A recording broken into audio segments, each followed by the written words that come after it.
This week we're talking about Japanese florals.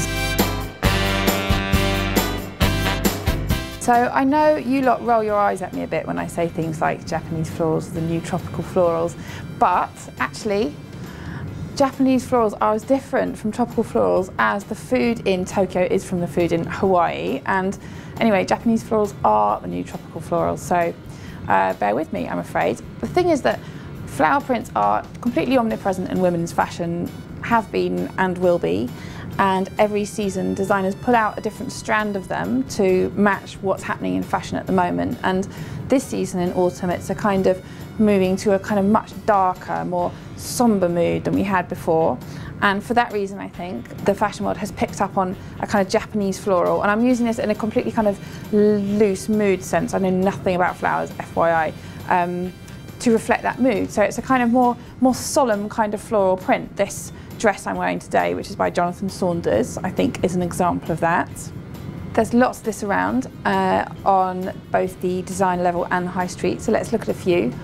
This one here, this is Dries Van Noten, and Japanese, and also, as I was saying, that kind of slightly more solemn, somber, less sort of pretty and upbeat message than in the kind of florals we had in the summer, and also because often comes on a black background, so that's very much part of that mood. And this skirt by Paul Smith, which is in the same vein, with a very beautiful, slightly sort of hazy floral against a black background. A completely different look from a full skirted daisy skirt, but still a floral skirt. As promised, we have found some very good high street pieces as well. This is Marks & Spencer Per Una, which I think is really lovely and a very subtle. This is a kind of floral print that doesn't make you feel like you're wearing flowers. It's really quite abstract. It's not until you get close that you can see the outline of the flowers.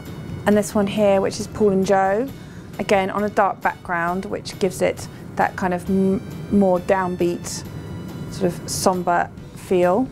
And another high street gem, this is Zara, these trousers. Absolutely love these, really beautiful and the perfect autumn update on your, no doubt, enormous cocktail wardrobe selection. And then to finish off, a couple of looks just to completely contradict what I said about this being a kind of solemn and somber mood, so I don't want to leave this as really pressing florals. So it can actually be quite fun. For instance, this gilet by Emma Cook, a kind of Michael J. Fox in Back to the Future, but it's just totally updated and made even more fabulous. And then last but not least, this little suit by Topshop, which is truly a slice of London Fashion Week at Topshop prices and not to be missed.